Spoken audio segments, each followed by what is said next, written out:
ওম গণ গণেশায় নমঃ। আজকের ব্লগটা শুরু দেখেই বুঝতে পারছো যে গণেশ পুজো নিয়ে ব্লগটা শুরু করতে চলেছি। হ্যালো এভরিওয়ান, আমি কার্কি আর আমার নতুন আরেকটি ব্লগে তোমাদেরকে অনেক অনেক ওয়েলকাম। চলো, আজকের ব্লগে তোমাদের সঙ্গে শেয়ার করব গণেশ চতুর্থীর দিন থেকে একেবারে বিসর্জন অবধি। চলো ঝটপট করে আর দেরি না করে আজকের ব্লগটা শুরু করে ফেলি। এর আগের ব্লগে তো তোমাদের সঙ্গে আমি শেয়ার করেছিলাম পুজোর আগের দিন কিছু বাজার থেকে ফুল নিয়ে আসি, আর সেটা দিয়েই আমার সিংহাসনটাকে খুব সুন্দরভাবে সাজিয়ে ফেলি। আর দেখো কি সুন্দর লাগছে, তোমাদের কেমন লাগছে না লাগছে অবশ্যই কিন্তু কমেন্ট করে জানিও। আর এই যে গণেশের গোপালের পছন্দের ফুলও আমি নিয়ে এসেছি। এই যে পদ্ম, তার সাথে রয়েছে গোলাপ, আর এই যে দুব্বর মালাটা, এটা কিন্তু আমার বোন বানিয়ে দিয়েছে, আর আমার ছোট্ট গণেশকে এটা পরিয়ে দিলাম। আর এই দেখো আমার গোপু সোনাকে কী সুন্দর লাগছে, তাই না? আর এই যে সমস্ত প্রসাদ যেটা যেটা ফেভারিট গণেশের সেগুলো নিয়ে এসেছি। লাড্ডু, মোদক সব তো রয়েছে, আর ভোগঘর থেকে এসেছে গণেশের জন্য সুন্দর সুন্দর খাবার। এই যে আমি সব ভোগ দিয়ে দিয়েছি, আর আমার পুজোও কমপ্লিট। এবার চলে এসেছিলাম বাড়িতে। আমার যে পাওয়া গণেশটা আছে, দেখতেই পাচ্ছ, ওকেও খুব সুন্দরভাবে সাজিয়েছি, পুজো দিলাম। তারপর চলে এলাম পাড়ার যে মণ্ডপটা যেখানে পুজো হচ্ছিল। তোমাদেরকে এর আগের দিনে প্যান্ডেলটা দূর থেকে দেখেছিলাম। চলো এখন এখানকার ভগবানকেও দর্শন করে নিই। এই যে দেখো গনুকে কি সুন্দর লাগছে, দারুণ হয়েছে কিনা প্রতিমাটা। প্রতিবারই কিন্তু খুব সুন্দর আর এত বড় করে প্রতিমা দিয়ে পুজো করা হয়। পাড়ার সামনে পুজো হলে কি ভালোই লাগে, তাই না? পাড়ারই কাছে আর একটা মণ্ডপে আমরা চলে এলাম, আর বিহান তো এখানে এসেও গাড়ি খেলছে। আর এই মণ্ডপটা কিন্তু ভীষণ সুন্দর এবার সাজিয়েছে, আমার তো দেখে দারুণ লাগছে। তারপর আবার চলে গেলাম অন্য একটি মণ্ডপে। এখানেও কিন্তু পড়াশুনো নিয়ে একটা থিম করা হয়েছিল, আর খুব সুন্দর লাগছে। এখানে দেখছো 3টে গণেশ, আর তারপর আমরা এক জায়গায় কিন্তু প্রসাদও পেয়ে গেলাম, কি সুন্দর। আর এরপর চলো তোমাদেরকে দেখাই টাকার মণ্ডপ। এই যে টাকা দিয়ে, মানে এগুলো সবটাই নকল, তো টাকা দিয়ে খুব সুন্দরভাবে কিন্তু একটা মণ্ডপ সজ্জা করা হয়েছে, যেটা কিন্তু বেশ ভালো হয়েছিল। আর এটা রাত্রি 11টার সময়ও দেখো প্রচুর ভিড়, ভাবাই যায় না গণেশ পুজোতে এত ভিড়, তাহলে দুর্গা পুজোতে কী হবে। চলো এবার তোমাদেরকে ঠাকুরটা দেখিয়ে দিই, কি সুন্দর হয়েছে কিনা, একদম রামলালার মতন। তো এবার আমরা চলে যাব বিধান মার্কেটে সেই পুরনো পুজোতে, আর এখানকার ঠাকুরটাও তোমাদেরকে চলো তাড়াতাড়ি দেখিয়ে দিই। আর এখানকার মণ্ডপটা বানানো হয়েছিল কেদারনাথের আদলে। চলো ওই দেখো গনুকে, কি সুন্দর লাগছে, তাই না? এরপর কিন্তু আমরা চলে এসেছিলাম সব থেকে বড় গণেশ পুজোতে, মানে এই ঠাকুরটার দৈর্ঘ্যটা অনেকটাই বড়, আর যেখান থেকে আমাদেরকে লাগছিল একদমই ছোট। তো এই ঠাকুর দেখতে আমরা চলে এসেছি একদম শেষের দিন। আমার তো দেখে বেশ ভালোই লাগলো, তোমাদের কার কেমন লাগলো অবশ্যই কমেন্ট করে জানাবে।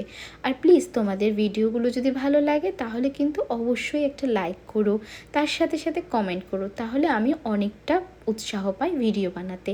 আর আমার ভিডিওগুলো যদি খারাপও লাগে সেটাও অন্তত কমেন্ট করে বলো, তাহলে আরও কিভাবে নতুনত্ব করে বানানো যায় এবং তোমাদের ভালো লাগতে পারে সেগুলোর চেষ্টা করতে পারবো। যাই হোক, আমাদের তো ঠাকুর দেখা শেষ হয়ে গেল, এবার চলে এলো বিসর্জনের পালা। তো চলো এবার বিসর্জনটাও তোমাদেরকে দেখিয়ে দিই। তার আগে অবশ্য একদিন প্রোগ্রাম হয়েছিল, আমরা সেই প্রোগ্রামে গিয়েওছিলাম, সেটারই একটা ছোট্ট অংশ তোমাদের সঙ্গে শেয়ার করছি। এটা হলো কলেজ পাড়ার পুজো, আর এখানে প্রতিমাটাও যেমন সুন্দর হয়েছিল, প্রোগ্রামটাও দারুণ হচ্ছিল, তবে বেশিক্ষণ বসার উপায় ছিল না। তারপর বেরিয়ে গেছিলাম বাড়ির উদ্দেশ্যে, আর যেতে যেতে আমরা দেখলাম ঠাকুর বিসর্জন হচ্ছে, আর সেখানেও আমরা কিছুক্ষণ একটু দাঁড়িয়ে গেলাম। আরও একটা বছরের অপেক্ষা, তারপর কিন্তু আবার গনু চলে আসবে আমাদের কাছে। যাই হোক, 1 মাস পর তো মা দুর্গার সঙ্গে গনু আসবেই, তো এটাও একটা আনন্দের বিষয়। যাই হোক, এবার কিন্তু পুজোরও শুরু হয়ে গেল। গণেশ পুজো সব পুজোর আগে হয়, তাই গণেশ পুজো হয়ে গেল, এরপর তো বাকি পুজো আসতেই থাকবে আর আসতেই থাকবে। যাই হোক, এবার আমাদের পাড়ার পুজোটাও বিসর্জনের দেখির জন্য রেডি হয়ে গেছে, তো সবাই মোট কথা বেরিয়ে পড়েছে, আর আমরাও বিসর্জন দেখার জন্য বেরিয়ে পড়েছিলাম। ভেনাস মোড়ের সামনে এসে দেখি প্রচুর ভিড়, আর বিসর্জন শুরু হয়ে গেছে। তবে এবার একটা জিনিস দেখলাম, রাত্রি 10টার পর থেকে কিন্তু সমস্ত বিসর্জন শুরু হয়েছে। জানি না এটাই নিয়ম কি না, তবে এইবার কিন্তু আমরা ভেবেছিলাম রাত্রি 10টার দিকে যখন বের হই, ভেবেছিলাম বিসর্জন বোধহয় শেষ হয়ে গেছে, কিন্তু এসে আমরাই চমকে গেলাম যে সবে মাত্র শুরু হয়েছে। তো আমরা রাত্রি 12টা পর্যন্ত বিসর্জনগুলো দেখে তারপর বাড়ি ফিরে যাই। আর তোমাদেরকে ছোট্ট সেই ক্লিপগুলো দেখিয়ে দিই। তোমাদের কেমন লাগলো না লাগলো অবশ্যই নিচে কমেন্ট করে জানাবে। ভালো লাগলে অবশ্যই একটি লাইক করো আর আমার চ্যানেলটি সাবস্ক্রাইব করো যারা এখনও করোনি। তোমরাও আমার সঙ্গে সঙ্গে বলো গণপতি বাপ্পা মোরিয়া, মঙ্গল মূর্তি মোরিয়া। আর এখানে দেখো খুব সুন্দরভাবে কিন্তু সাজিয়েছিল।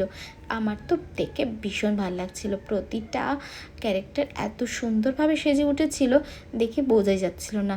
সবাই ভিডিও ফটো তুলতে ব্যস্ত ছিল। আমার তো বেশ আনন্দই হচ্ছিল। আর আমার বিহানও কিন্তু খাওয়া দাওয়া করে একবার বিসর্জন দেখতে এসেছিল। সেই জন্য আমার রাতে ফেরারও কোনো সেরকম টেনশন ছিল না, যে বিহানের তো পেটটা ভরাই আছে। আর আমরা খুব মজা করছিলাম। আর আমি আর বিহান কিন্তু ওদের সঙ্গে একটু নাচও করে নিলাম, কারণ আমি তো এখন আর নাচ করতে সেভাবে লজ্জাও পাই না, সবার সামনেই মোটামুটি করে ফেলতে পারি। তো আমারও ওই ঢাকের বাদ্যি শুনে এত ইচ্ছে করছিল নাচ করার, যে আমি আর বিহান দুজনে মিলে নাচ করতে চলে গিয়েছিলাম। তোমাদের কার কার এরকম ইচ্ছে হয় অবশ্যই জানিও কিন্তু। এরপরে কিন্তু আমাদের পাড়ার যে বিসর্জনটা সেটাও চলে আসে। আর সেখানে কিন্তু দেখা হয়ে যায় ডিঙ্কা, রিম্পাদি আর গৌরবদার সঙ্গে। বিহান তো এতক্ষণে খুব খুশি ডিঙ্কাকে পেয়েই যা লাফালাফি শুরু করে দিল, সেটা আর তোমাদেরকে কী বলার অপেক্ষা রাখে। যাই হোক, তোমরা তো দেখতেই পাচ্ছ ভিডিও দেখে। আর এরপর কিন্তু পাড়ার ঠাকুরও বিসর্জনের দিকে আগিয়ে গেল। আর আমরাও দেখলাম রাত হয়ে গেছে, আর বেশিক্ষণ অপেক্ষা করব না, এবার বাড়ি চলে যাই। ব্যাস, আমরাও বাড়ির দিকে রওনা হয়ে গেলাম। আজকের ভিডিওটা এখানে এন্ড করছি। তোমাদের ভালো লাগলে অবশ্যই কিন্তু জানিও।